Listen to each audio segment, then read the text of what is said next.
Cameroon, Bandou, Africa, Bandou, to the world, Bandou. Posséder ces armes nucléaires et ces moyens de puissance empêche quiconque de nous attaquer. Nous devons être forts. Aujourd'hui, si nous ne le sommes pas, l'ennemi nous attaquera. On s'attendait à ça. Il y a les rumeurs comme quoi l'Iran avait déjà l'arme atomique. Après, on nous a expliqué que c'est le détroit d'Ormuz. D'accord. Parce qu'à travers le détroit d'Ormuz, l'Iran a asphyxié l'économie occidentale. Et l'économie occidentale, les amis, c'est le pétrole, c'est le gaz, c'est l'énergie. Tout le monde le sait et ils n'ont pas. Donc, et quand, comme les économies sont liées aujourd'hui, quand ça touche un continent, ça touche les autres. Et moi, je plains seulement à l'Afrique.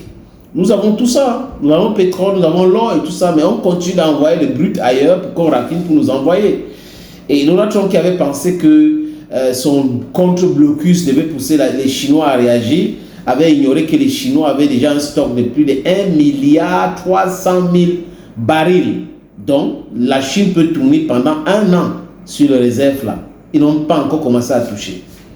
Mais la mauvaise nouvelle encore pour Donald Trump, c'est que les navires iraniens qui portent le pétrole passent toujours. Ça sillonne les côtes iraniennes jusqu'aux côtes pakistanaises, côtes indiennes, dont le blocus américain n'arrive pas à ce niveau-là. Parce qu'ils savent qu'il ne faut pas s'approcher des côtes des pays. Donc vous voyez que c'est compliqué pour Donald Trump d'accepter aujourd'hui, mais la réalité est là. La presse américaine fait écho de ces informations-là, les amis. Donc, revenons à nos moutons. J'espère que je vous ai salué. L'homme le plus noir de la terre, c'est moi. Moi, Nazambe. Moi, Nué. Voilà. Les autorités iraniennes maintenant parlent ouvertement. Ils disent des choses clairement maintenant. Qu'est-ce qu'ils disent? Nous voulons l'arme atomique. Parce que les amis, si l'Iran avait l'arme atomique, l'entité, les États-Unis d'Amérique ne devraient pas se mettre ensemble pour attaquer ces pays-là. Ils ne peuvent pas. Dites-vous, pourquoi ils n'attaquent pas le Pakistan? Le Pakistan a l'arme atomique. Et le Pakistan, c'est un pays qui est soutenu par la Chine. Pourquoi ils n'attaquent pas l'Inde? Parce que l'Inde a l'arme atomique. Et l'Inde, c'est le pays le plus grand au monde qui va devenir la première puissance bientôt, qui est en train de travailler dans ce sens, donc ils ne peuvent pas s'amuser. Pourquoi ils n'attaquent pas la Corée du Nord? Les Coréens avaient compris que le nucléaire était l'assurance tout risque. Ils ont travaillé cela avec les Russes et aujourd'hui c'est un pays nucléaire. Donc, on ne les attaque pas. On ne peut pas les attaquer. Ils travaillent les programmes balistiques, ils travaillent tous les programmes tranquillement. Et là, ça se passe comme ça se passe.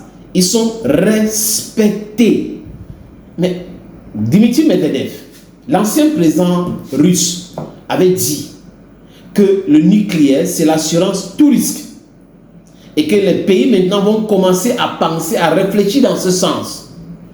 Parce qu'un pays qui n'a pas l'arme nucléaire peut être attaqué à tout moment par l'entité des sionistes et des États-Unis d'Amérique. Mais pour se protéger contre ces gens-là, qu'est-ce qu'il faut faire aujourd'hui? Il faut avoir cette arme-là qui les fait envoyer un message. Si vous essayez, on peut y aller et c'est l'apocalypse. Ça peut être la 3e guerre dite mondiale nucléaire et personne ne veut mourir. Mais les gens veulent tuer les autres, mais ils ne veulent pas mourir. Ils sont déterrés dans leur bunker, dans le sous-sol. Non. Si l'Iran avait l'arme nucléaire, les Américains devaient entamer les négociations avec les États-Unis d'Amérique, avec l'Iran, je vous l'ai dit. C'est la raison pour laquelle Donald Trump ou les Américains négocient avec la Corée du Nord. Ils négocient avec la Corée du Nord. Ils ne viennent pas dire que okay, si vous n'acceptez pas ceci, nous allons faire la guerre contre vous. They will not do that. C'est la première fois qu'un responsable du régime affirme publiquement qu'on veut l'arme nucléaire. Posséder ces armes nucléaires et ces moyens de puissance empêche quiconque de nous attaquer. Nous devons être forts. Aujourd'hui, si nous ne le sommes pas, l'ennemi nous attaquera. Mais ils le disent maintenant. Oui, voilà. Ils le disent, Myriam. Officiellement, depuis 47 ans, les Iraniens disent on ne veut pas la bombe.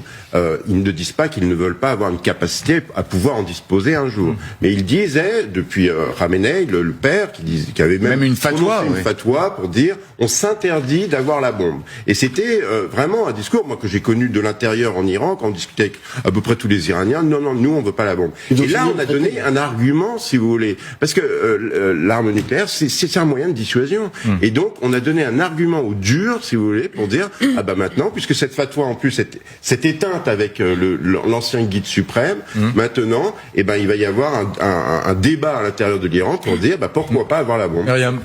Il s'étonne. Il s'étonne. Mais vous attendez à quoi?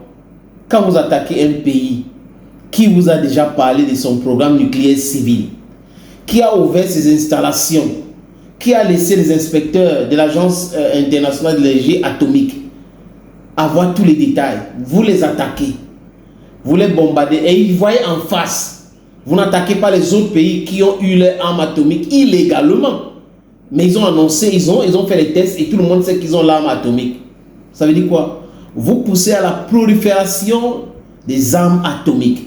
Parce qu'à force de piétiner le droit international, à force de dire que si vous n'avez pas telle ou telle arme, on peut vous attaquer, ça fait que les Iraniens aujourd'hui ont bien compris le message.